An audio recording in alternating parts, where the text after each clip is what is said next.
Добрый вечар, шаноўныя калегі, дарагія сябры. Як заўсёды раз на месяц цяпер гарачым ліпенем з цэнтра Уроцлава для уроцлаўскіх беларусаў і палякаў, зацікаўленых нашаю культурою проста на месцы падзеяў, і для ўсіх, хто глядзіць нашу трансляцыю, а мне дапамагае, перакладаючы на польскую мову, Юрий Ліхтарович. Трэцяя частка цыклу спатканняў «Доўгая дарога дадому». І сёння мы упершыню гаворым не проста пра класіку, пра жывога класіка і пра відавочна самую вядомую на сёння ў свеце. Злыя языкі дадалі тут слова «адзінае». Вядомае ў свеце, я скажу, самае вядомае, самае распазнавальнае, самае перакладанае на шматлікія мовы, самае узнагароджанае шматлікімі заслужанымі прэміямі і іншымі вызначэннямі. Святлана Алексіевич, пісьменніца, журналістка, рэпартэрка, інтэлектуалка, аўтарка кананічнага пяцікніжжа, можна так сказаць, якое яна сама аб'ядноўвае з нейкага часу, я думаю, уже з трэцяй на чацвёртую кнігу ў гэтай гісторыі, аб'ядноўвае назвай «Галасы утопіі».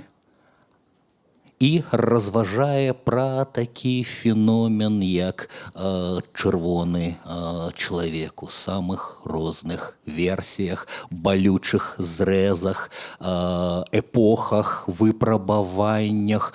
Калі беларуская літаратура, наогул літаратура не вясёлая і, пагадзіцеся, лёгкім чытвом, абагульняючы не назаве, што зараз перад намі выпадак асабліва невясёлага і не лёгкага чытва, згустак болю, перажыванні, якія ўжо сам факт фізічнага здабывання гэтых тэкстаў, гэтых галасоў, якія збіраюцца ў шматгалоссе, у поліфанію, за якую, уласна кажучы, гэтая поліфанія прысутнічала ў фармулёўцы шведскай каралеўскай акадэміі. Помнік мужнасці, чалавечнасці, але найперш шматгалоссе герояў і найперш гераіняў. Пагадзіцеся таксама, што беларуская культура часам пакутавала і па-ранейшаму зрэдча спакутуе на пэўную патрыархальнасць, на пэўную універсальнасць, якая не падкрэслівае пол, гендер, але за гэтай універсальнасцю, як за словам Бог, скажам, ці іншымі універсальнымі такімі бесполымі словамі, хаваецца мужчынскасць і граматычна, і філасофскі, як заўгодна. Спадарыня Святлана Алексіевич паслядоўна дзесяцігоддзямі найперш разгаворвае, наводзіць сваю оптыку, а яшчэ правільней сказаць сваю акустыку на жаночае, на жанчын, на гераінь, на сведкаў сваёй эпохі. Часам пісьменніца называе уха сваім у якасці свайго галоўнага творчага і працоўнага інструменту. Мы ведаем Алексіевич найперш па 5 кнігах, паўтаруся. Вось яны перада мною у польскай версіі, у перакладзе выбітнага славіста, віртуознага літаратара Ежы Чеха, выдадзеныя ў выдавецтве чарным. Калі мяне слухаюць ці глядзяць палякі, якія яшчэ не чыталі Алексіевич, вельмі рэкамендую пісьменніцу ў гэтай версіі у версіі Ежы Чэха. Разам з тым творчасць пісьменніцы не абмяжоўваецца гэтымі 5 кнігамі. Ёсць кніга, якая была зробленая, але не дайшла да чытачоў. Гэта дэбютная кніга Алексіевіч. Я з'ехаў з вёскі, я уехал из деревни, якую не пропустила цензура. Это поздний советский час, высокие партыйные ідэолагі палічылі гэта несумяшчальным з советской ідэалогіяй. Причем абвінавачанні доходили до абсурда.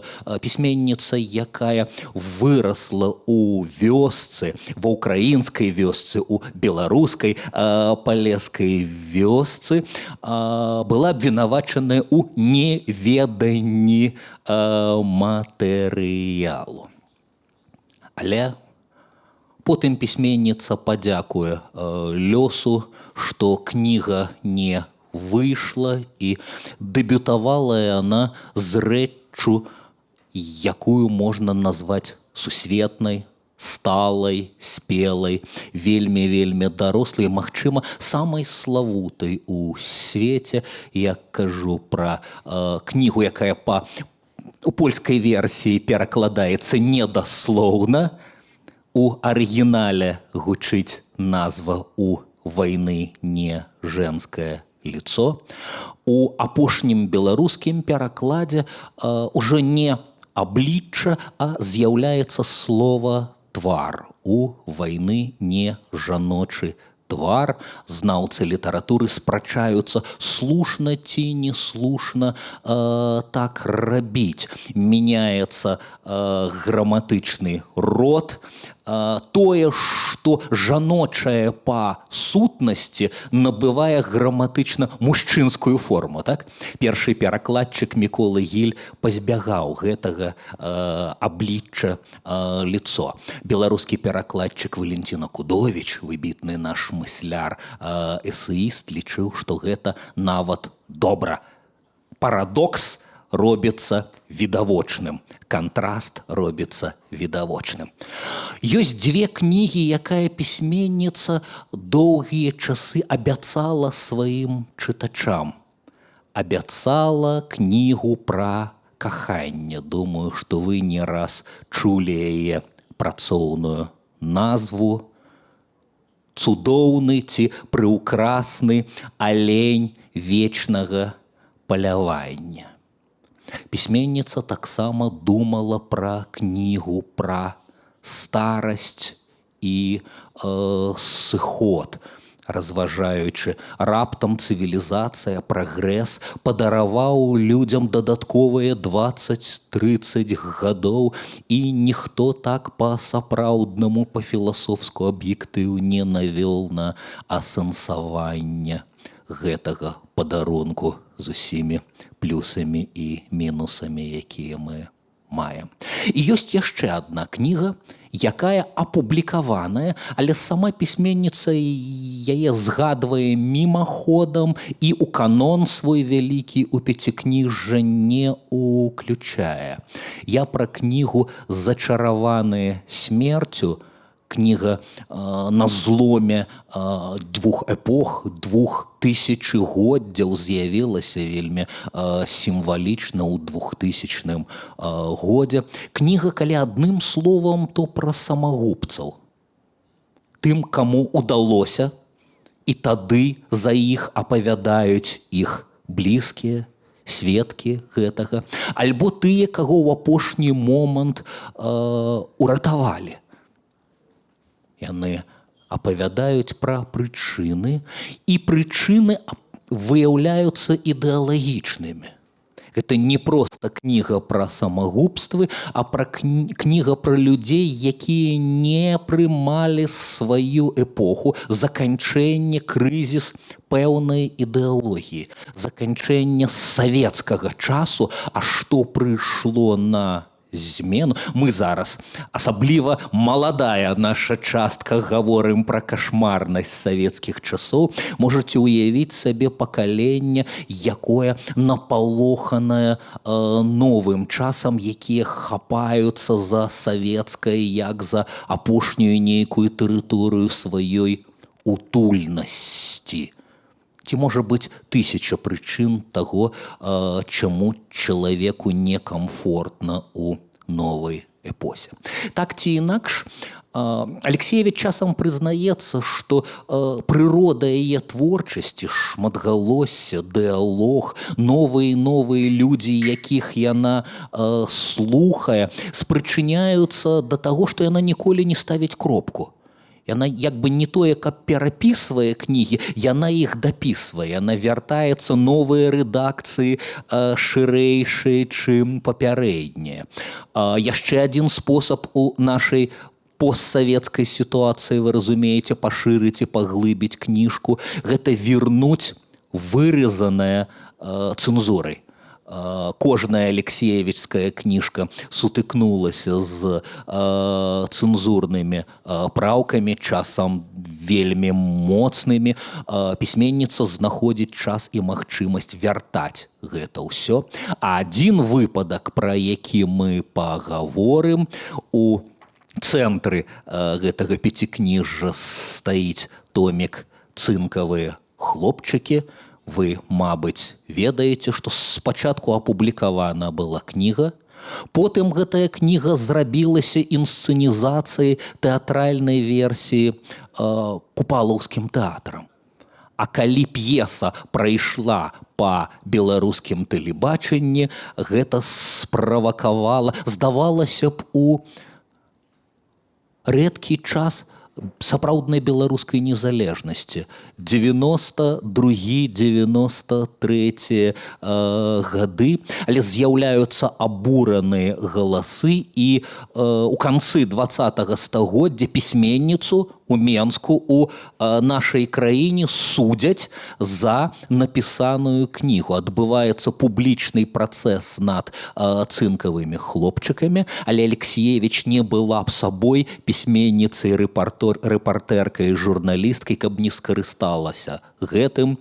У новую версію цынкавых хлопчыкаў уваходзяць стэнаграмы гэтага судовага працэсу. Уваходзяць словы абвінавачання і словы абароны.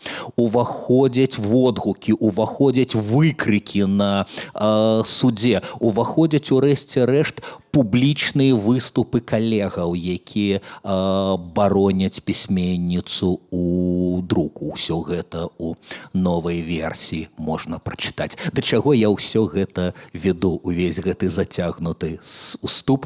Працытую я 3 фразы з кнігі, якая не ўваходзіць у гэты канон, з кнігі «Зачараваныя смерцю». А чаму не ўваходзіць?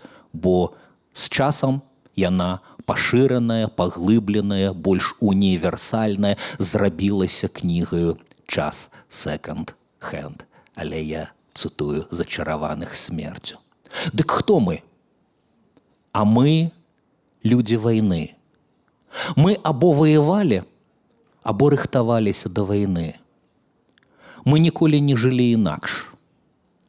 Хто ж мы насамрэч у святле гісторыі і ў святле не такога ўжо доўгага чалавечага жыцця, аднойчы нам падараванага? Хто? Дзеці вялікай ілюзіі або ахвяры масавага псіхічнага захворвання? Нас вучылі паміраць. Мы добра навучыліся паміраць, нашмат лепей, чым жыць. І развучыліся адрозніваць вайну ад міру, побыт ад быцця, жыццё ад смерці, боль ад крыку, свабоду ад рабства. Усё гэта з уступу да кнігі. Вось жа лекцыю, якую я назваў для сябе «Закладнікі утопіі». Утопія, этымалагічна памятаеце, да, з паходжання, у адмоўная прыстаўка топас месца, штосьці чаго няма, прыдуманы жанр у часы рэнесансу прыўкраснымі гуманістамі, Томасам Морам, Томазо Кампанеллом, Фрэнсісом Бэканам, Сірано де Бержеракам. Але чалавецтва звярнула ўвагу, што утопіі ніколі не увасабляюцца даслоўна. Сама Алексіевіч, думаю, як спецыялістка па постсавецкіх розных ментальных дэфармацыях з прыемнасцю працытавала б Черномырдина. Помните? Хотели как лучше, получилось как всегда. Шлях утопии, любых утопіяў да рэальнасці. Разам з тым некалькі пакаленняў савецкіх людзей зноў-такі з усімі сваімі адметнасцямі, прыўкраснымі гераічнымі праявамі і тым, што выглядае смешна, а часам выглядае жахліва.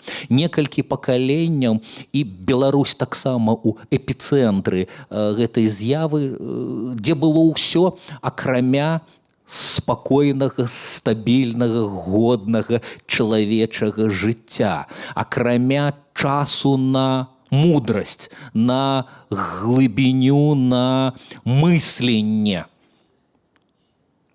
Сама пісьменніца раз за разам у інтэрв'ю гаворыць пра трагічную нездольнасць канвертаваць боль, які безмежна выпадае на людзей, на пакаленні, пра якія піша Алексіевіч, канвертаваць у мудрасць, у высновы, у нейкія стратэгіі цывілізаванага існавання ў свеце. Пра гэта хацелася б некалькі тэзаў сказаць.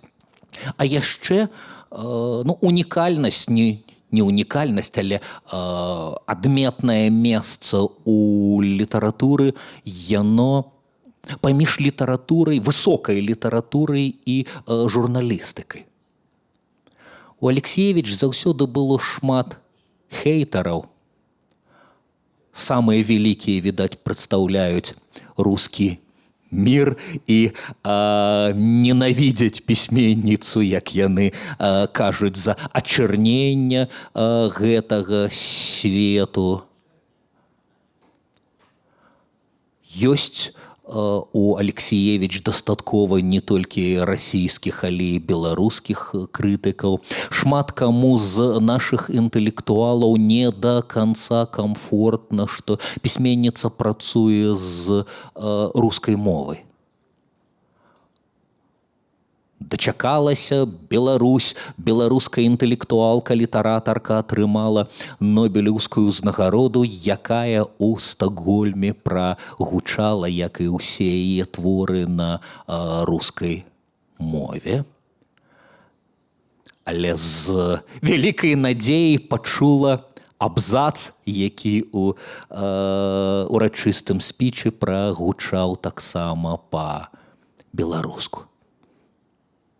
Я б хацеў сказаць, што няма пісьменніцы Алексіевіч, якая не мяняецца.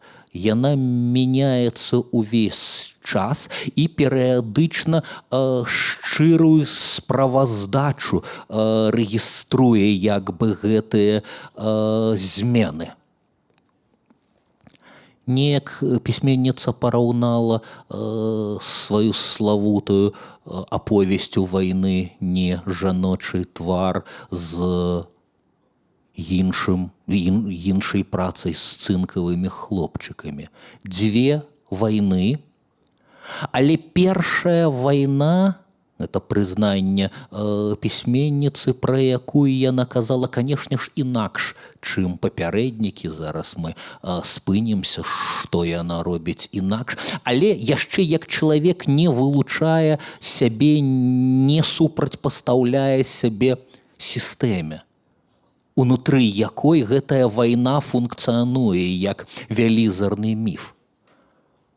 Па вялікім рахунку пісьменніца як бы вылучае ў гэтым міфе жаночыя галасы, жаночы антываенны позірк на погляд на сітуацыю, але нічога, што б супрацьстаяла, больш за тое гучала б чымсьці моцна-моцна адрозным ад савецкай карціны свету у гэтай кнізе яшчэ няма. І не магло быць, бо пісьменніца дзіця свайго часу. Яе бацька спачатку журналіст, а потым вясковы настаўнік, як і маці, пражыў доўгае жыццё і быў пахаваны з партыйным білетам.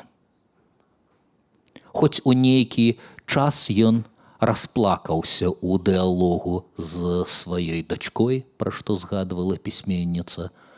Расплакаўся ён, калі Алексіевіч вярнулася з Афганістана і сказала: «Тата, тое, пра чаму ты мяне вучыў, пра што мы размаўлялі. Мы не героі, мы злачынцы і забойцы».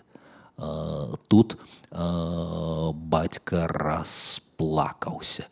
І вось яна гэтая намацаная як бы лінія. Цынкавыя хлопчыкі ўжо абсалютна іншая канцэпцыя вайны і ўжо па-іншаму іншы позірк на савецкае грамадства. Вайна, якая перастае міфалагізавацца, успрымацца як справедлівая, праведная.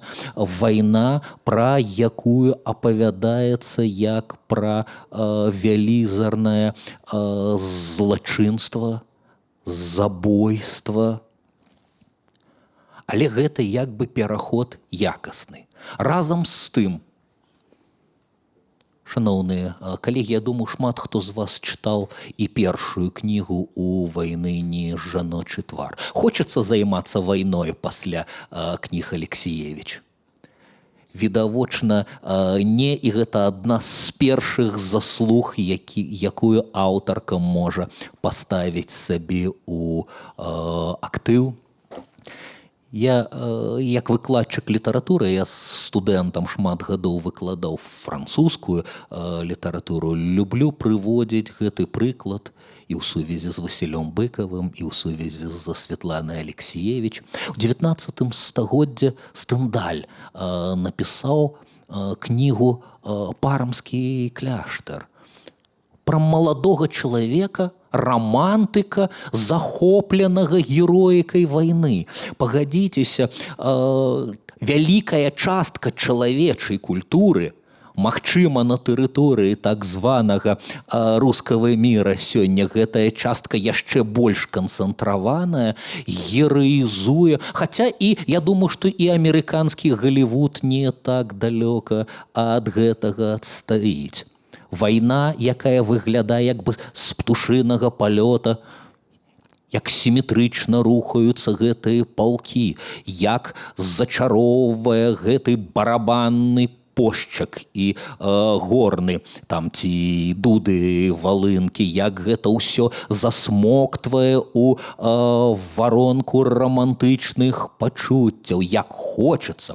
Пытанне, дзе тут дзяўчаткі, ці застаецца жаночаму погляду на свет нейкае месца. Гэтыя хлопчыкі, якія атаясамляюць сябе з героямі, ім таксама хочацца пагуляць у вайнушку.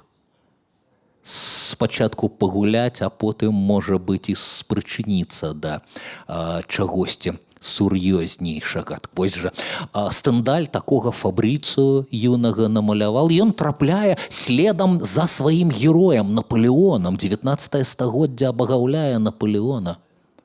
А што адбываецца на поле Ватерлоо? Вялізарная мясарубка.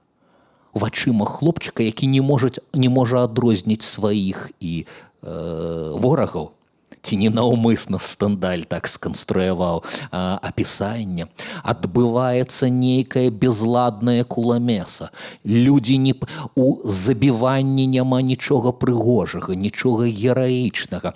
Паскудныя пахі, якія суправаджаюць гэта ўсё. Чалавек не паспеў рухнуць на поле боя забіты, як з'яўляюцца марадзёры і рабуюць гэтае проста не астылае цела. Вось адзін з папярэднікаў Светланы Алексіевіч у апісанні вайны. Паспрабаваць напісаць так, каб генералаў ванітавала ад гэтага. Так звыш задача, якую пісьменніца сабе ставіць ужо у вайны не жаночы твар. Адначасова як бы месца паўтару гэтую думку між высокай літаратурай, між вобразам пісьменніка, які сядзіць за сталом і чэрпае альбо з сваіх спамінаў, альбо з сваёй фантазіі, з таго, што часам называецца музай і часам называецца натхненнем, і сумленнай рэпартэрскай працай пісанне як дыалог, пісанне як слуханне. Светлана Алексіевіч скончыла журфак, працавала ў газетах, і прыкладна толькі з сярэдзіны 80-х цалкам засяродзілася на пісанне. А яшчэ адзін штрых. У нашай культуры традыцыйна недаацэньваюць журналісцкую рэпартэрскую працу, пагадзіцеся. Традыцыйная такая карціна літаратуры. Пісьменнік з вялікай літары той, хто піша сам, з вялікай літары П. Журналіст Ж маленькая літара, рэпартёр Р маленькая літара. У Польшчы сітуацыя выглядае зусім не так. Натоўпы людзей, якія прыходзяць на сустрэчы з рэпартэркамі і рэпартэрамі, з аўтарамі нон-фікшн. Архі прэстыжныя літаратурныя ўзнагароды, напрыклад, прэмія імя Рышарда Капусцінскага, якая ўручаецца менавіта за нон-фікшн, за рэпартажы. Светлана Алексіевіч, рэдкі выпадак двухразовай лаўрэаткі гэтай прэміі, свайго калегі, ураджэнца беларускага Пінска, дарэчы, вялікага рэпартэра Рышарда Капусцінскага. А яшчэ прыемна казаць пра ўзнагароды Алексіевіч тут, ва Ўроцлаве, і тут, ва Ўроцлаўскім доме літаратуры, бо за некалькі гадоў да Нобелеўскай ўзнагароды Светлана Алексіевіч, першая і апошняя на сёння з беларускіх аўтараў, здабыла архіпрэстыжную ўроцлаўскую літаратуру, магчыма, адну з найлепшых польскіх літаратурных узнагародаў. Ангелус. Прэмія для празаікаў сярэдняй цэнтральнай Еўропы, не толькі Польшчы, але 23 краінаў. Некалькі разоў розныя беларускія аўтары, аўтаркі ўваходзілі ў шорт-ліст. Светлана Алексіевіч адзіная пераможца тут. Светлана Алексіевіч, якая называе сваімі настаўнікамі двух беларускіх пісьменнікаў. Васіля Быкова, і тут трэба казаць пра спосаб бачання свету, спосаб бачання вайны і ўсіх іншых беларускіх трагедый, канцэнтрацыя болю. Але Быкаў прыходзіць на язык як бы другім. Перш за ўсё Алексіевіч згадвае Алеся Адамовіча.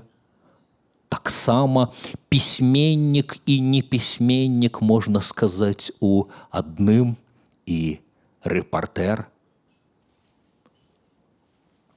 Двухмоўны літаратар, на постсавецкай і сусветнай прасторы вядомы рускамоўнымі найперш творамі, але разам з тым паслядоўны беларускамоўны знаўца літаратуры, літаратурны крытык Алесь Адамович. Аднойчы разам з двума суаўтарамі, Янкам Брылём і Уладзімірам Калеснікавым, Алесь Адамович падрыхтаваў кнігу, з якой вырасла стратэгія пісьменніцкая нон-фікшн Алексіевич. Я з вогненнай вёскі.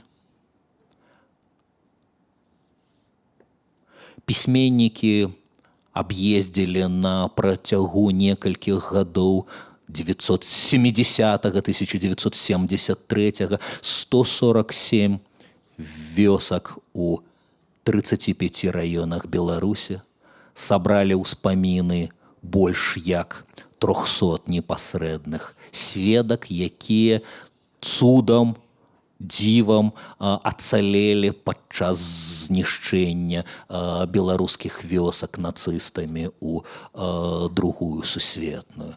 Але тое унікальнае, што пачула пісьменніца, гэта спосаб, як гэта зроблена. Гэта размовы і спроба захавання жывой інтанацыі гэтых сведкаў, гэтых суразмоўнікаў. На фоне прылізанай і ідэалагічна, і літаратурна беларускай мовы гэтае шурпатае маўленне, трасянка, дыялекты, русізмы, усё што заўгодна, што перадае ўзрост, сацыяльны стан, тэмперамент, проста настрой чалавека, як ён, як яна табе спавядаецца. Кожная, ці магчымая ў літаратуры аб'ектыўная праўда. Такая ілюзія з біблейскіх часоў, да? Задаюць, Пілат задавал рытарычнае пытанне, чым ёсць праўда.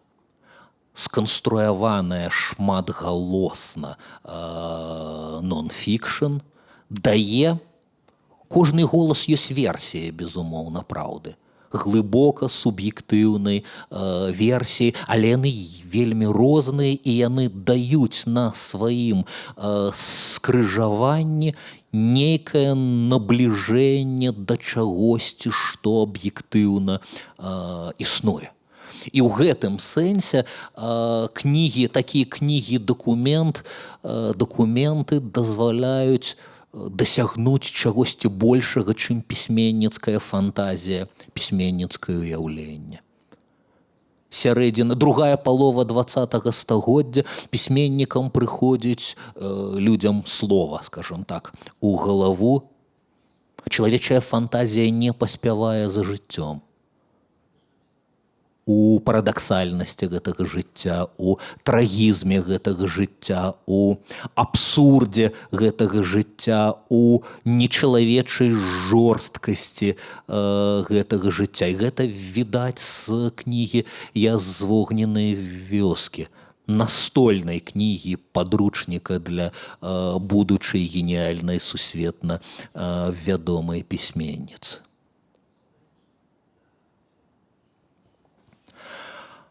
Як сама пісьменніца, я зараз... Давайте я буду менш разважаць ад сябе, а паспрабую ўсё-таки да некалькіх кніжак разам з вами дакрануцца, працытаваўшы. Гэта слабы варыянт набліжэння да шматгалосся адным маім голасам, хоць я буду спрабаваць мяняць тэмбры інтанацыі. Але найперш аўтарскі, з аўтарскага ўступу да кнігі «У вайны не жаночы твар». Нагадаю, напісаная ў 83-м годзе. І наўрад ці, каб не здарылася перабудова, перестройка, галоснасць, дайшла б яна да шырокага чытача, як гэта здарылася ў 1985 годзе. Вось яно нараджэнне, як бы вуха, якое больш слухае, шматгалоссе, якое сплітаецца. Цытую аўтарку. Для калегі у польскім перакладзе Ежы Чеха старонка 8. Вёска майго дзяцінства пасля вайны была жаночай, бабскай. Мужчынскіх галасоў не памятаю. Так у мяне і засталося. Пра вайну распавядаюць бабы. Плачуць. Спяваюць, як плачуць. У школьнай бібліятэцы палова кніг пра вайну. І ў вясковай, і ў райцэнтры, куды бацькі часта ездзілі па кнігі. Цяпер я маю адказ чаму. Хіба выпадкова? Мы ўвесь час ваявалі або рыхтаваліся да вайны. Ці згадвалі пра тое, як ваявалі. Ніколі не жылі інакш. Відаць, і не ўмеем. Не ўяўляем, як жыць яшчэ. Гэтаму нам трэба будзе некалі доўга навучацца. У школе нас вучылі любіць смерць. Мы пісалі сачыненні, я б хацелі памерці ў імя. Мроілі. І крышачку ніжэй, там жа ўжо болей пра пісьменніцкае ремяство. Я доўга шукала, якімі словамі можна пераказаць тое, што я чую. Шукала жанр, які падпавядаў таму, як я бачу свет, як уладкаванае маё вока, маё вуха. Аднойчы трапіла ў рукі кніга «Я з вогненнай вёскі» Адамовіча Брыля і Калеснікаў. Такое ўзрушэнне я спазнала толькі аднойчы, калі чытала Дастаеўскага. А тут незвыклая форма, раман створаны з галасоў самога жыцця, з таго, што я чула ў дзяцінстве, з таго, што сёння гучыць на вуліцы, дома, у кавярні, у тралейбусе. Вось, пошук заканцаваўся. Я знайшла тое, што шукала, што прадчувала. Алесь Адамовіч стаў маім настаўнікам. І далей аўтарка разважае пра тое, што вот ён афіцыйны савецкі патрыархальны канон, з-пад уплыву якога яна хоча выйсці, ён як бы распавядае аўтарытэтным мужчынскім голасам. Мужчына як бы мае найлепей, канешне, пажылы, барадаты, у пагонах, пры ўладзе, мае манаполію на гэтую праўду. 2 гады не столькі, старонка 9, 2 гады не столькі сустракалася і запісвала, колькі думала. Чытала, пра што будзе мая кніга. Ну, яшчэ адна кніга пра вайну. Навошта? Ужо былі тысячы воінаў, малых і вялікіх, вядомых і невядомых. А напісана пра іх яшчэ болей. Але пісалі мужчыны і пра мужчынаў. Гэта сталася зразумелым адразу. Усё, што мы ведаем пра вайну, мы ведаем з мужчынскага голасу. Мы ўсе ў палоне мужчынскага ўяўлення і мужчынскага адчування вайны, мужчынскіх словаў. А жанчыны маўчаць. Ніхто ж, акрамя мяне, не распытваў маю бабулю, маю маму, маўчаць нават тыя, хто быў на фронце. А калі раптам наважацца на ўспаміны, дык апавядаюць не жаночую вайну, а мужчынскую. Падладжваюцца пад канон. І толькі дома, альбо расплакаўшыся ў коле франтавых сябровак, яны пачынаюць гаварыць пра сваю вайну, мне невядомую. Не толькі мне, усім нам. У сваіх журналісцкіх розшуках я неаднойчы была сведкай, адзінай слухачкай абсалютна ўнікальных тэкстаў. І мяне скаланала, як у дзяцінстве. Праз гэтыя аповеды праглядаў пачварны ашчэр таямнічага. Калі жанчыны пераказваюць вайну, у іх няма ці амаль няма таго, пра што мы звыкліся чытаць і чуць. Як адны людзі гераічна забівалі другіх і перамагалі. Ці атрымалі паразу. Якая была тэхніка і якія генералы. Жаночыя аповеды іншыя і пра іншыя. У жаночай вайны свае фарбы, свае пахі, сваё святло і свае абсягі пачуццяў, свае словы. Там няма герояў і неймаверных подзвігаў. Там ёсць проста людзі, абцяжараныя нечалавечай справай. І відаць, спынюся з прадмоваю, пакажу кагосьці з галасоў саміх гераіняў. Што-небудзь, што шакавала савецкіх цэнзараў, допустим.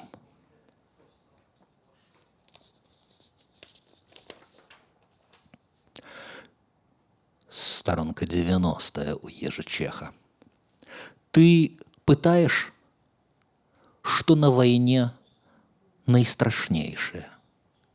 Чакаешь ад мяне. Я ведаю, чаго ты чакаешь. Думаешь, я адкажу. Найстрашнейшее на войне — смерть. Памерць. Ну так, ведаю я вашага брата. Усе гэтыя журналісцкія штучкі. Хі-хі-хі. Чаму не смяешся, га? А я іншае скажу. Найстрашнейшае для мяне на вайне — насіць мужчынскія трусы. Вось гэта было страшна. І гэта мне неяк, не ведаю, як сказаць. Ну, па-першае, гэта вельмі непрыгожа. Ты на вайне збіраешся памерці за радзіму, а на табе мужчынскія трусы. Лола Ахметова, радавы стрэлок. Пагадзіцеся, такія рэчы, як выбух бомбы на вачах як бы савецкіх ідэолагаў. Калі вас бянтэжаць іранічныя і самаіранічныя інтанацыі, можна штосьці больш адпаведнае быкаўска-адамовіцкай карціне свету.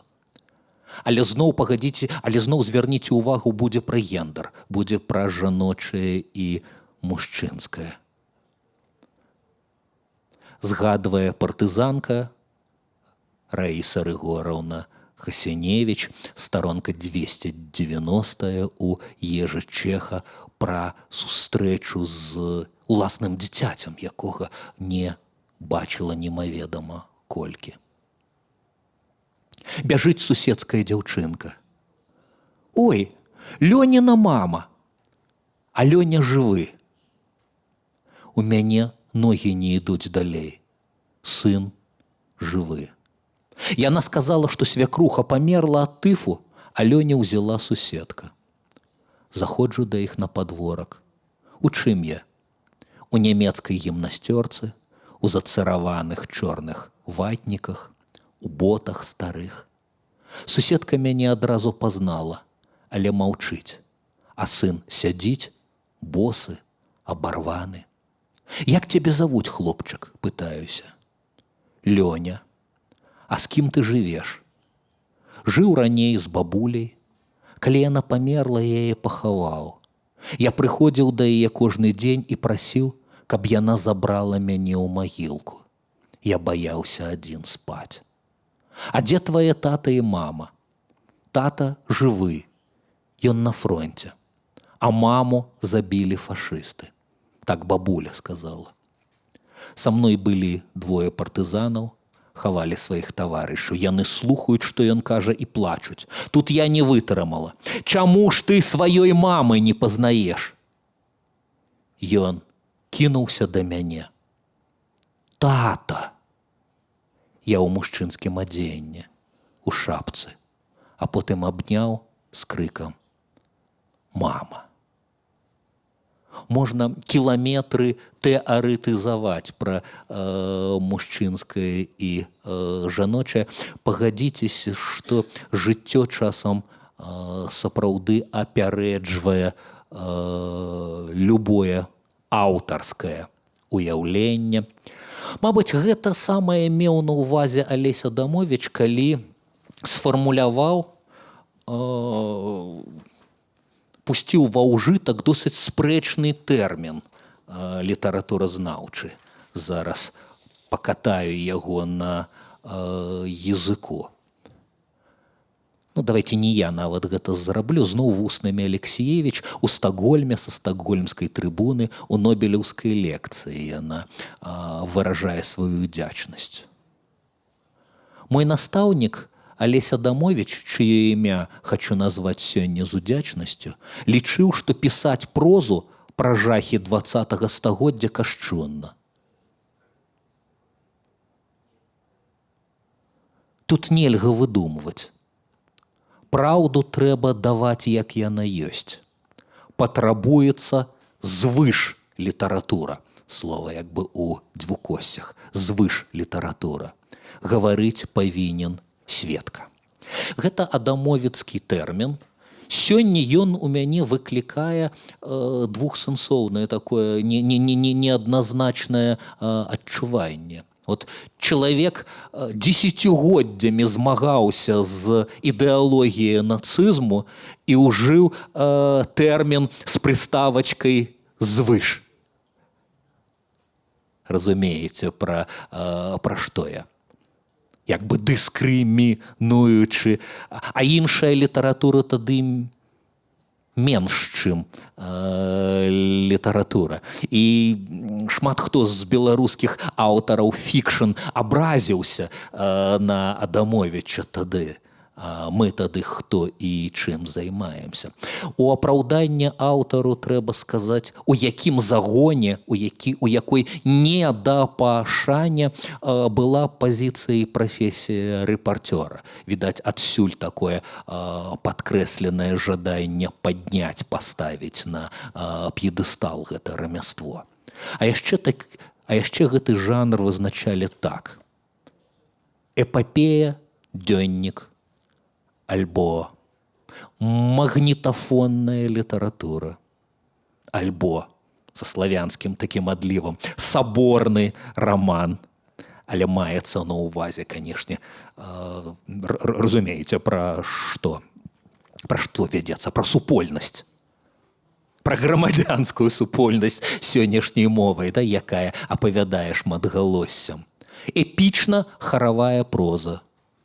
Альбо кніга-араторыя, альбо раман сведчання, альбо яшчэ жанр галасоў, альбо зусім сёння звыклая нам нон-фікшн, альбо як часам зараз пра тэатральны жанр, такой дакументальны гавораць, вербацім.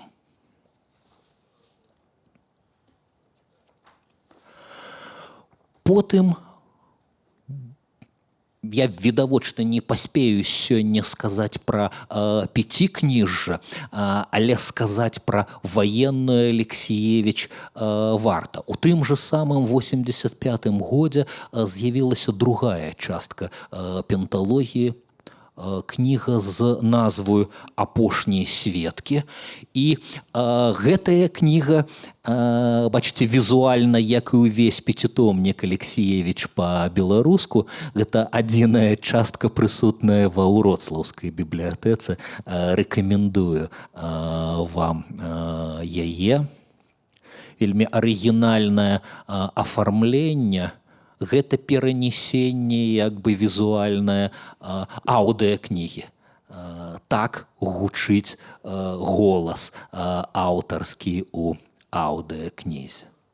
А заадно рэкамендую вам зусім недаўна на платформе камуніката, па ініцыятыве камуніката, зробленую пенталогію галасамі беларускіх выбітных актораў і акторак. Яно абсалютна бясплатна і лёгка даступна. Слухайце галасы утопіі як аўдыакнігу. А я што-небудзь працытую ўжо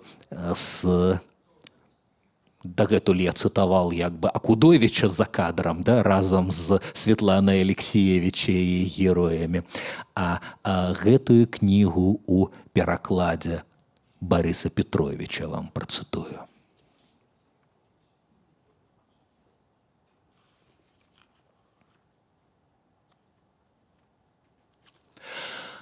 Давайте пра выхад з-пад ідэалагічнага як бы прэсу гэта будзе на што савецкая літаратура не давала дзесяцігоддзямі права ў апісанні вайны, на чалавечнасць у дачыненні да ворагаў. Пагадзіцеся, гэта згустак як бы расчалавечвання. Потым у такіх людзей лягчэй страляць, з такіх людзей лягчэй здзекавацца, да, не бачучы ў іх ані чалавечай прыроды, ані глыбінь нейкай індывідуальнасці. Цытую у перакладзе Ежы Чеха 21 старонка, а я цытую Барыса Петровича. Напрыканцы 44-го года я убачыла першых палонных немцаў. Яны ішлі шырокай калоннай па вуліцы, і мяне ўразіла, што людзі падыходзілі да іх і давалі хлеб. Мяне гэта так уразіла, што я пабегла на працу да мамы спытаць, чаму нашы людзі даюць немцам хлеб? Мама нічога не сказала, яна толькі заплакала. Тады ж я ўбачыла першага мёртвага ў нямецкай форме. Ён ішоў у калонне і ўпаў. Калонна пастаяла і рушыла далей, а каля яго паставілі нашага салдата. Я падбегла, мяне цягнула паглядзець на смерць зблізку, пабыць побач. Калі па радыё аб'яўлялі пра страты немцаў, я заўсёды радавалася. А тут я ўбачыла, чалавек як быццам спаў.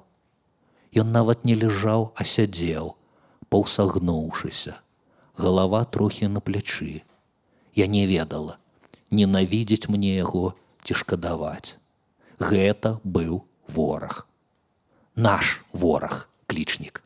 Звярніце ўвагу, паспрабуйце паўтарыць. Наш вораг. Парадаксальная форма, так? Не памятаю, малады ён ці стары, дужа стомлены. Праз гэта мне было цяжка яго ненавідзець. Я таксама маме пра гэта расказала, і яна зноў плакала.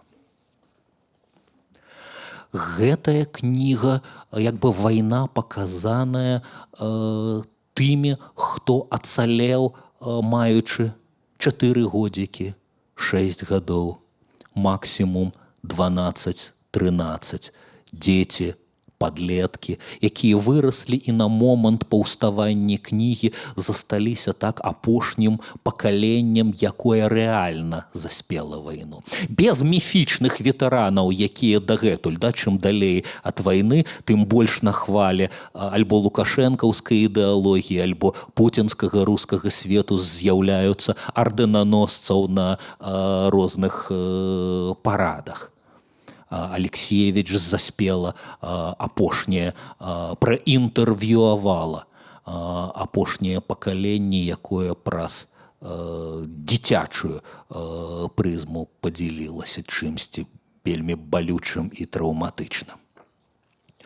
Ну і не магу напрыканцы, канешне, не працытаваць вам нешта з цынкавых хлопчыкаў у праекце гэтага беларускага пяцітомніка. Мне давялося быць перакладчыкам, і я утрая болей запаважаў і адначасова паспачуваў аўтарцы за канцэнтрацыю ўсяго, што было прапушчана праз пісьменніцу, праз пісьменніцкую псіхіку. Уявіце сабе, мне проста перакладаючы гэта праз пару старонак пачыналіся фізіялагічна не самыя сімпатычныя рэакцыі, у цябе псаваўся настрой, цябе пачынала торгаць усякім чынам. Уявіце сабе пісьменніцу, якая дзесяцігоддзямі канцэнтруе гэта і прапускае праз сябе. Хай будзе маналог маці, які пісьменніца вынесла пралогам да кнігі.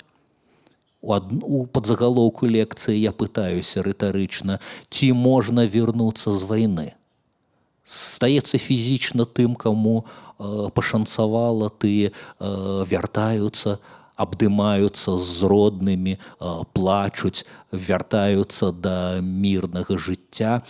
Апроч маральнага асуджэння як бы савецкага злачынства ў Афганістане, пісьменніца як бы псіхалагічна паказала надлом, які не можа мінуць цалкам. Бо на вайне у чалавека вучаць, чалавек практыкуецца ў чымсьці, што абсалютна не прыстасаванае да мірнага жыцця, і тысячы гэтых людзей вяртаюцца потым, і далёка не ва ўсіх, далёка не ўсім удаецца ў гэтае мірнае жыццё вернуцца. Гэтыя некалькі старонак мамы, яны на перападах максімальных эмоцый. Тут і перажыванні, ці выжыве сын, боязь за яго, і аповеды пра мірнае афганскае ягонае жыццё, і радасць за тое, што ўсе небяспекі яго абмінулі і ён вярнуўся. Але вы разумееце, што самае жахлівае толькі пачынаецца. Пісьменніца не была б сабою. Сын афганец, вярнуўшыся да мірнага жыцця, робіць злачынства, скарыстаўшыся мамінай сякеркай, з асаблівай жорсткасцю забівае і раздзелвае цела сваёй ахвяры, а маму накрывае разуменнем, што адны і тыя ж навыкі, якія рабілі яе сына там, героям, я беру гэта слово у дзвюкосе, у ідэалагічным дзвюкосе, так, героям, робяць яго тут злачынцам. 12-я старонка ў перакладзе Ежы Чеха. На судзе толькі адна адвакатка сказала, што мы судзім хворага, што на лаве падсудных не злачынец, а хворы, і яго трэба лекаваць. Але тады, 7 гадоў таму, тады праўды пра Афганістан яшчэ не было. Іх усіх называлі героямі, воінамі-інтэрнацыяналістамі. А мой сын быў забойца. Бо ён зрабіў тут тое, што яны рабілі там. За што ім там медалі і ордэны давалі. Чаму ж яго аднаго судзілі? Не судзілі тых, хто яго туды паслаў, навучыў забіваць. Я яго гэтаму не вучыла, зрываецца і крычыць. Ён забіў чалавека маёй кухоннай сякеркай, а зранку прынёс і паклаў яе ў шуфлядку, як звычайную лыжку альбо відэлец. Я зайздрошчу маці, у якой сын вярнуўся без 2 ног. Хай ён яе ненавідзіць, калі нап'ецца. Увесь свет ненавідзіць. Хай кідаецца на яе як звер, а яна купляе яму прастытутак, каб не звар'яцеў. Сама аднойчы яму каханкай стала, таму што ён лез на балкон, хацеў выкінуцца з 10-го паверху. Яна ўсё згодная. Я кожнай маці зайздрошчу, нават тым, у каго сыны ў магілах ляжаць. Я сядзела б каля грудочка і была шчаслівая, насіла б кветкі. Вы чуеце сабачы брэх? Яны бягуць за мной, я іх чую. Сабачы брэх — гэта, я ўжо у скарачэнні зразумела цытую вам маналог маці, гэта ўражанне з сустрэчы з сынам, з наведвання яго ў зону, дзе яна гэтых турэмных сабак навокал паслухала, і яны як бы праніклі ёй у сны і асацыюецца цяпер вось з гэтым усім. Вернуся да, і гэта відаць апошняе, пра што я скажу, тое, чаго вы не прачытаеце ў ранніх выданнях цынкавых хлопчыкаў, да стэнаграмаў судовага працэсу. 92-93 год. Светлана Александровна Алексіевіч наіўна яшчэ некалькі гадоў, усе мы наіўныя, некалькі гадоў таму казала пра смерць, адыход чырвонай утопіі. Але ўжо суд над цынкавымі хлопчыкамі паказвае, якая гэтая утопія жывучая. Двое воінаў-афганцаў і дзве маці, з якімі пісьменніца размаўляе, падаюць позвы ў суд. Відавочна, не абышлося без маніпуляцый з боку пэўных службаў. Мы ведаем, хто зацікаўлены ў распальванні такіх настрояў. Не буду цытаваць вам гэтыя стэнаграмы, іх можна прачытаць.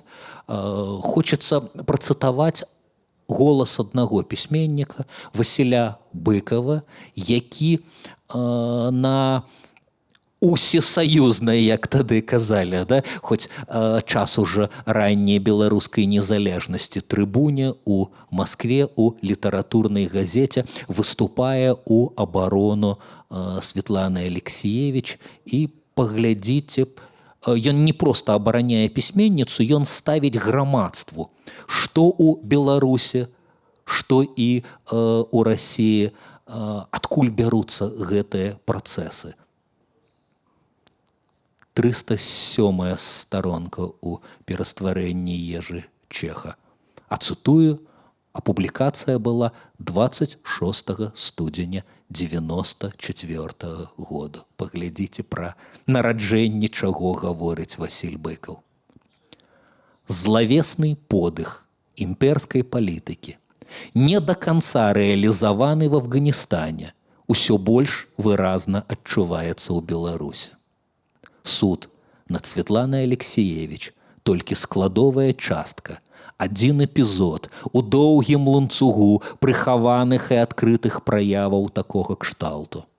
Тугой, па вялікай дзяржаве і цёплых морах жыве не толькі партыя Жырыноўскага, прыхільнікаў якой немалая ў Беларусі. Страсянуць посттаталітарнае грамадства, з'яднаць яго новай крывёй. Вось сродак для дасягнення ўсё той жа мэты, зрынутага ідэалу учорашняга дня. Першы месяц 94 года. Ці трэба вам нагадваць, хто прыходзіць у Беларусі да улады праз некалькі месяцаў, але дыягназ беларускімі інтэлектуаламі голасам Быкова пастаўлены і выразна агучаны. Я думаю, што на гэтай невесёлай ноце я закончу асноўную частку таго, што хацеў распавесці, і слухаю вашыя пытанні. Дзякуй за ўвагу, шаноўныя сябры.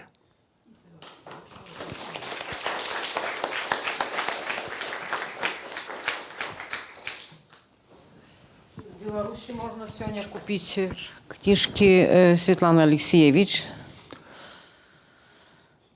Я думаю, што мы з вами аднолькава зараз не ў Беларусі, спадарыня Надзея, таму магу толькі навобмацак пра гэта сказаць. Думаю, што яны у непажаданых спісах ані для кнігарняў, ані для бібліятэкаў. Зараз дадам цынізма. Штосьці мне падказвае, што асабліва цяжка іх набыць у Беларусі па-беларуску.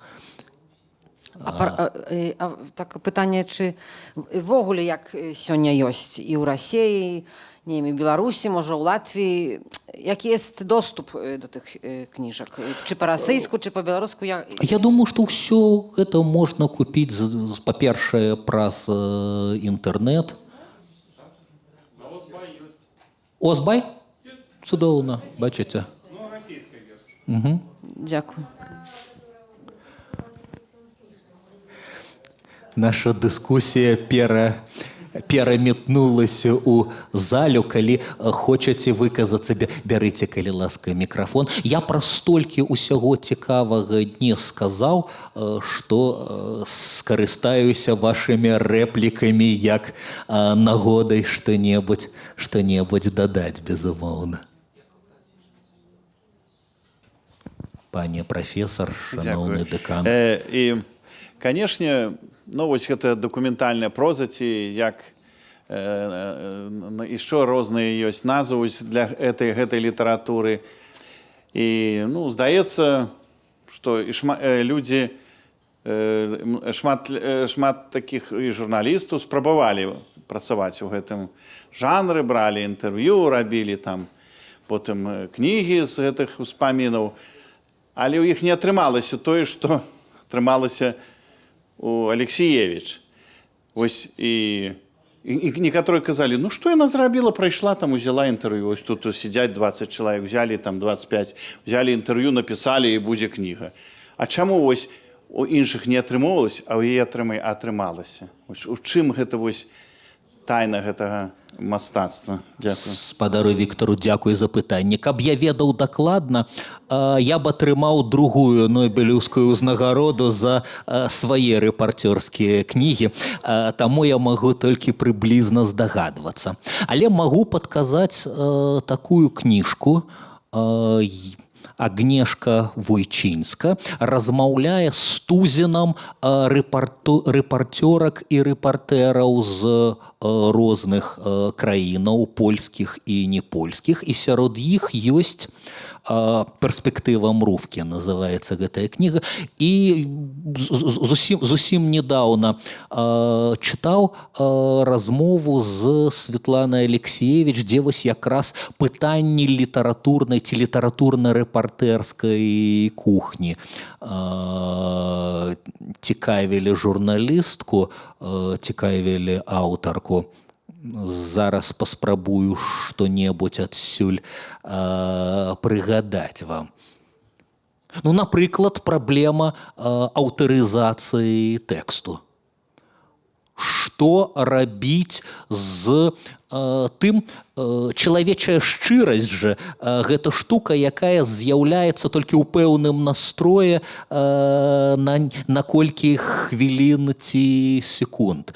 І відавочна спадарня Алексіевіч нашмат лепш, чым сярэдні статыстычны журналіст, валодае уменнем разгаварыць чалавека і пачуць з яе ці яго вуснаў тое, што нікому, ні ў якіх сітуацыях больш ён ці яна не прызнаецца. Гэта як бы першае, а другое, што рабіць, калі гэты чалавек бачыць ужо стэнаграму таго, што сказаў, і кажа: «Не, давайте не пра гэта». Большасць тэкстаў, якія ўвайшлі ў алексіевічскія кнігі, гэта тое, што сказана ёй як бы між іншага, дзе чалавек як бы прагаворваецца. Кожны яе рэспандэнт рыхтаваўся зусім да іншага. У выпадку жаночых галасоў часам гэта сказанае жонкаю, пакуль муж выйшаў на кухню. Ціхенька і хутка, пакуль не вярнуўся. Часам гэта... Я думаю, што мы на неадназначнай тэрыторыі. Няма адназначнай парады, як тут рабіць. З аднаго боку, этыка журналісцкая патрабуе любы тэкст аўтарызаваць і скараціць ці прыбраць, калі той ці тая, хто табе гаворыць, гэты тэкст не прымае. У чалавека ўжо мінул гэты момант спавядальнай выстрыні, яму ўжо некамфортна, яму ўжо страшна, ці ёй, ці сорамна, а гэта знаёмыя пачуцці, праз якія як бы праходзяць суразмоўцы Алексіевіч. Вот пісьменніца прызнаецца, што калі першая ж аўтарка, якой яна на вычытку дала інтэрв'ю для будучай кнігі «У вайны не жаночы твар», не прапусціла нічога, а замест гэтага даслала ёй 5 сшыткаў ідэалагічна выверенага тэксту, маўляў, вось гэта трэба казаць пра вайну, і калі ласка, хай вось гэтыя тэксты войдуць. А тое я казала не для кнігі, тое я казала вам, між іншага, вот неяк склалася ў нас у размове. Пісьменніца была вымушаная гэта выкінуць, але з гэтага моманту перастала даваць на аўтарызацыю гэтыя размовы. У каго язык павернецца асудзіць, няхай асуджае, але вынікі гэтага мы бачым. Яшчэ адзін момант, калі выходзіць кнігі, ну вот як зрэагавала частка афганцаў і іх блізкіх можна на судзе пачуць. Часам дочкі, дзеці, сыны рэспандэнтак Алексіевіч у «Вайны не жаночы твар» прасілі гэта прыбраць, бо сорамна, альбо бо страшна, бо ім дыскамфортна такое чытаць пра сваіх мамаў. Пісьменніца знайшла, мне здаецца, слушны аргумент для іх. Усе мы мінаем і адыходзім у вечнасць, і неўзабаве гэта будзе, можа быць, найлепшая, найаб'ектыўнейшая памяць, чыго інакш не ацалілі бы. І з перспектывы часу тыя ж самыя дзеці пачынаюць дзякаваць пісьменніцы за гэтыя стэнаграмы, за гэтыя размовы. Можа быць, таму можа быць, аўра поспеху кнігі і увагі да гэтага задае ўжо іншую перспектыву. Але так ці інакш нейкія рэчы даводзіцца падманваць і нейкімі сакрэтамі карыстацца. Можа быць, яшчэ таму пісьменніца як бы ў гэтым стане паміж вялікай літаратурай і журналістыкай і рэпартажам. З пісьменнікаў іншы тут спрос. Калі ты нобелеўскі лаўрэат і размаўляеш з музай, не ведаю, ці даюць ёй музе, ці вяртаюць тэксты на аўтарызацыю. У мяне адназначнага адказу няма, але сусветнае прызнанне і мільёны чытачоў, якім гэта патрэбна, ну, кажуць на карысць пісьменніцы і яе стратэгіі. Калі ласка. Светлана Алексеевич часто у размовах кажа, што кожнаму з нас, асабліва людзям, хто вырас з постсавецкага прасторы, так, што трэба, важная задача забіць у сабе чырвонага чалавека. Як вы лічыце, сама Светлана Алексеевич забіла ў сябе чырвонага чалавека?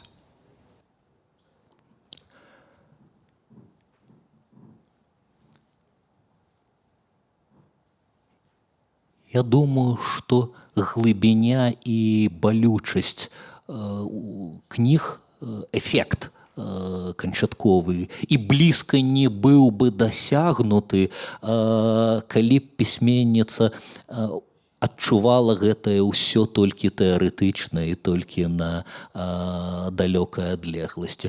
Безумоўна, я думаю, што аўтарка з аднаго боку эмпатычна здольная атаясаміцца з кожным сваім суразмоўнікам, суразмоўніцай, і пэўныя працэсы, канешне, адчувае у сабе. Больш за то яна сама раз-пораз адказвае. Канешне, я был больш камфортна ёй і лёгка адказаць, напрыклад, пра раннія кнігі. Яна гаворыць пра пэўную працу над памылкамі, пра пэўнае адчуванне неёмкасці за нейкія рэчы. Напрыклад, у кнізе «У вайны не жаночы твар». Дзесьці нядаўна яна сказала, што вельмі расстройваецца, прынамсі не радуецца, што па-ранейшаму самай папулярнай, самай чытанай кнігай і нават у сувязі з тым, што робіць рускі свет, што робіць Путін, што ў 14-м, што ў 8-м, што ў 22-м годзе, што падскоквае увага менавіта да кнігі «У вайны не жаночы твар». Ёй бы суб'ектыўна, як аўтарцы, хацелася, каб з больш пільнай увагай чыталі цынкавых хлопчыкаў. Ёй самой цынкавыя хлопчыкі здаюцца сёння актуальнейшай і патрэбнейшай кнігаю. З іншым уже стаўленнем да вайны і незалежна ад падзелу на справядлівую, на несправядлівую. Гэта забойства так ці інакш, і пісьменніца з гэтага сыходзіць. Яшчэ адну рэч, відаць, важна сказаць. Пісьменніца, безумоўна, ужо сама іранізуе са сваёй думкай пра адыход гэтага чырвонага чалавека. Адказваючы, я меў гонар колькі месяцаў таму ў Берліне мадэраваць з ёй размову падчас фестываля «Прадмова». Я запытаўся, калі ж нарэшце кніга пра каханне, калі ж нарэшце дзівосны алень вечнага палявання. Пісьменніца адказала, што ёсць больш балючая і больш блізкая кніга пра вяртанне вось гэтага непатапляльнага, несмяротнага чырвонага чалавека, які нікуды не дзеўся, наадварот, перайшоў у контрнаступ. І от зусім нядаўна яна па імені сваю будучую кнігу назвала ў размове варшаўскай з Тацянай Недбай і Юстынай Чыхоўскай «У чаканні новых барбараў». Працоўная назва, следам за Кавафісам, згодна з славутым гэтым вершам. Так што баюся, што нас чакае 6-я частка галасоў утопіі. А пра кнігу пра каханне, дарэчы, люблю гэтую гісторыю, коратка прыгадаю, калі пасля Нобелеўскай узнагароды пісьменніца трыумфальна вярнулася ў Менск, была сустрэча ў вузкім коле, вузкім шырокім коле, з 50 беларускіх літаратараў па-сяброўску прыйшло пазадаваць пытанне, пасумоўнічаць з набелісткай, і адзін задаў таксама пытанне, калі ж нарэшце кніга пра каханне, а то вы толькі пра страшнае ведзеце сваіх чытачоў: вайна, экалагічная катастрофа, курчы савецкай імперыі, яшчэ адна вайна. Калі ж нарэшце пра светлае ідэалістычнае? А пісьменніца усміхнулася, сказала: а хто вам сказаў, што каханне, што пра каханне будзе менш страшна?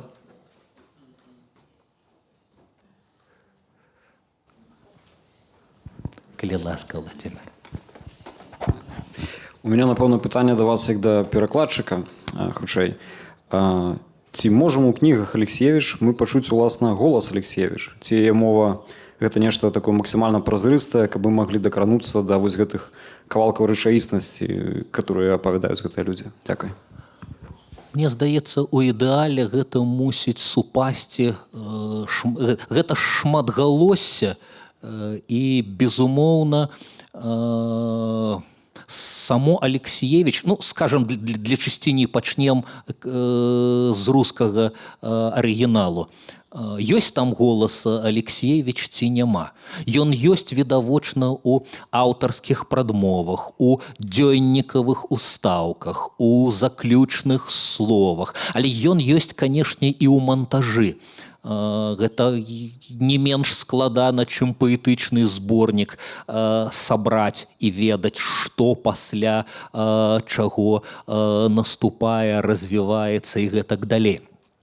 Пазатым, пісьменніца размаўляе звычайна з 500 ці больш ці менш рэспандэнтамі, суразмоўнікамі для кнігі. З гэтых 500-600 застаецца часам 100, часам 200 галасоў.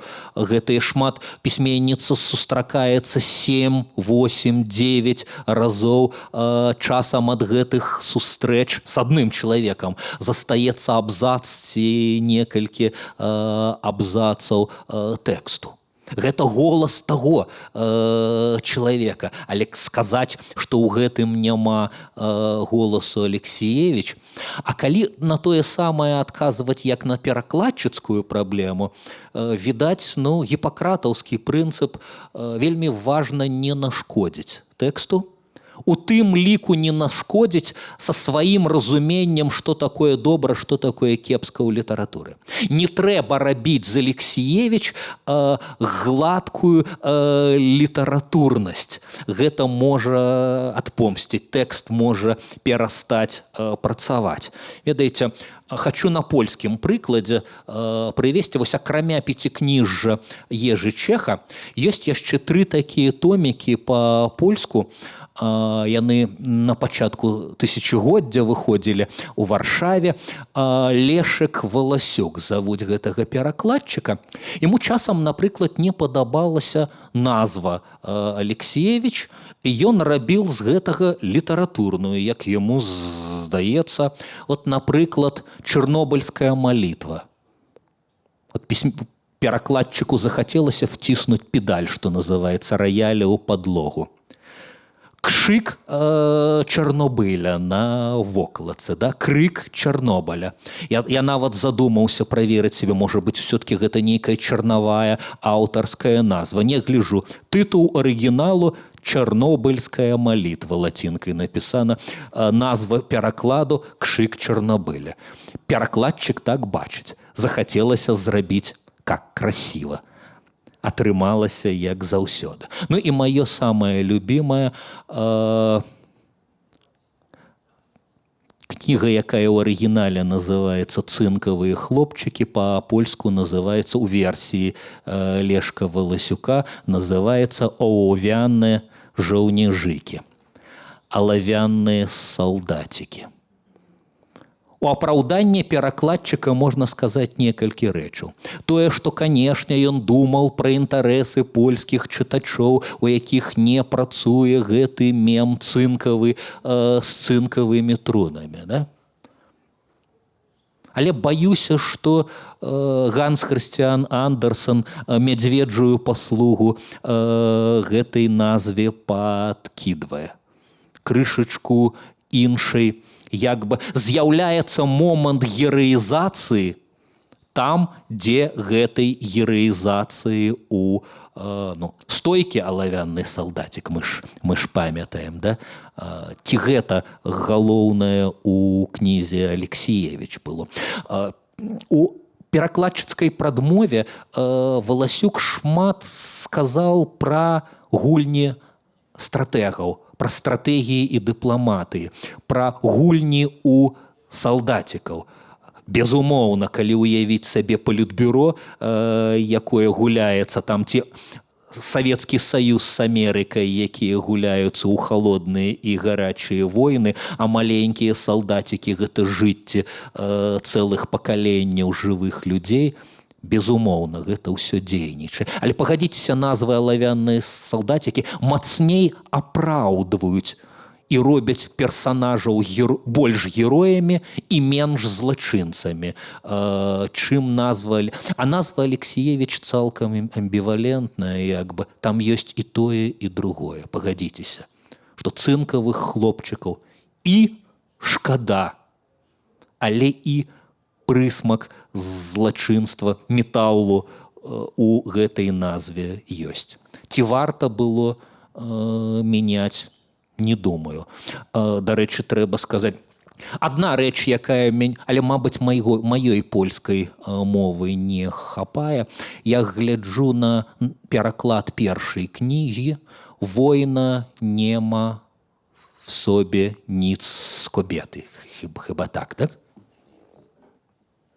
Дайце я упэўнюся. «Война нема в собе ніц з кобеты». Знікае гэты твар ці гэтае аблічча. Не ведаю, у чым справа. Можа быць, на ўзроўні польскай фразеалогіі гэта проста не працуе, развальваецца.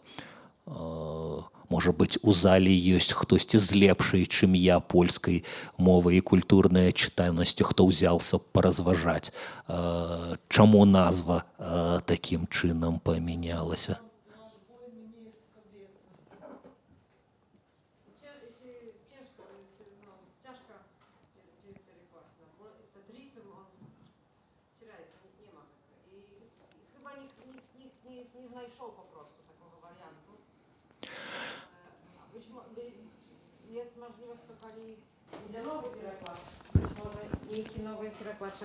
А скажите гэта ў микрофон. Я могу сказать, что mi się tak wydaje, że to problem, nie da się tego перекласть на польский. Так? Ten rytm, to jest taka frazjologiczna fraza wyszła, да, w oryginale.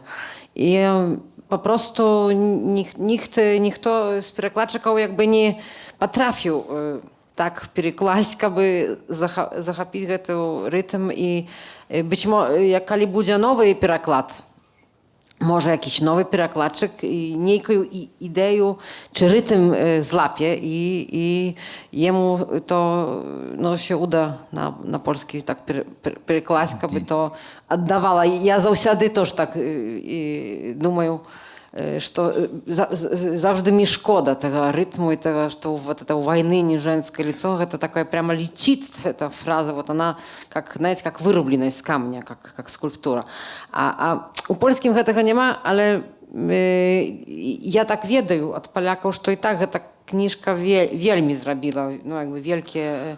Кніжка з'явілася, развіваю вашу думку, і цягам аднаго года прынесла аўтарцы дзве архіпрэстыжныя узнагароды толькі ў Польшчы, Ангелусы і прэмію Рышарда Капусцінскага. Значыць, дзесьці, штосьці Ежы Чеху таксама удалося з гледзяшча майстэрства. І я, можа быць, скончу. Хай гэта будзе апошняе пытанне. Мы у вечным цейтноце з вами, калегі. Хто захоча на ўздагон штосьці прыватна запытаецца, але гэта будзе пра галасы.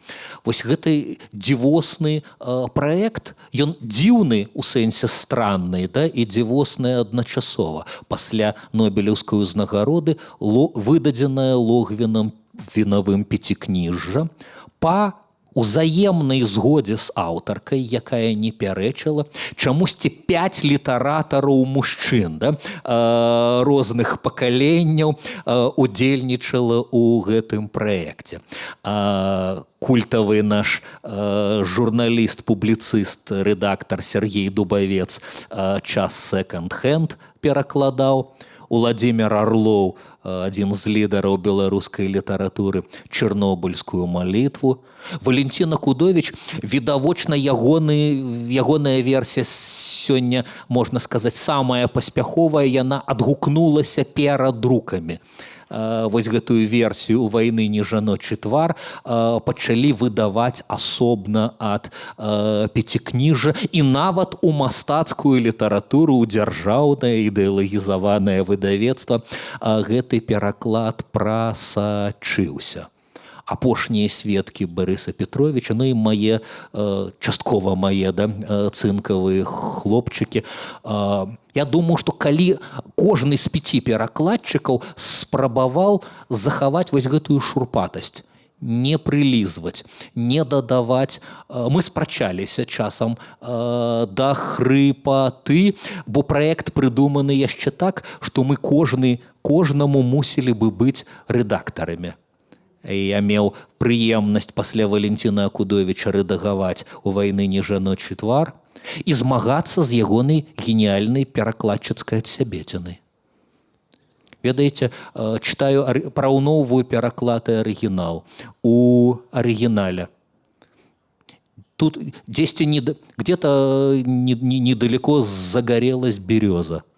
Читаю у Валентина Кудовича: побач недалёка запалала вёска.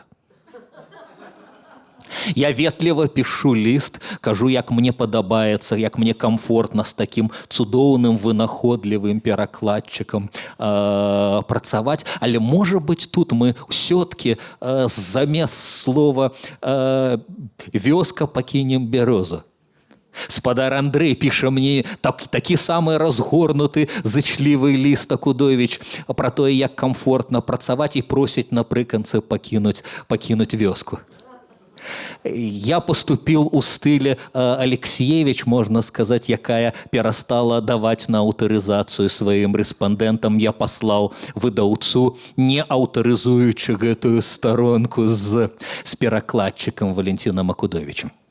А апошняе, што сёння скажу, і хай гэта будзе анонс для беларускіх чытачоў. З'явілася трэцяя канцэпцыя беларускай Алексеевич пасля савецкіх часоў Міколы Гіля і нашага пяцікніжжа. Жаночае выдавецтва, ініцыятыва выдавецкая «Пфляубаум», якая пад патранатам самой Светланы Алексеевич працуе, задумала новае выданне, якое павінна ўсе папярэднія памылкі выправіць. Гэта значыць, перакладаць Светлану Алексеевич будзе жанчына, раз. Усе 5 тамоў, як польская, напрыклад, у версіі Ежы Чеха, але не жанчыны, з'явяцца у версіі адной перакладчыцы. Ведаю, што першым з'явіцца том «Час секонд-хенд». Сачыце, не правароньце. І шчыры дзякуй сёння за ўвагу. Сустрэнемся 1 жніўня тут у доме, Вроцлаўскім доме літаратуры. Дайце пагаворым пра маладзейшую літаратуру, пра літаратараў майго пакалення. Як вы ставіцеся да Евы Віжнавец і яе кніжкі «Па што ідзеш, воўча». Тым больш, што недаўна з'явіўся бліскучы польскі пераклад. Давайце пра гэта 1 жніўня і пагаворым. Усяго добрага.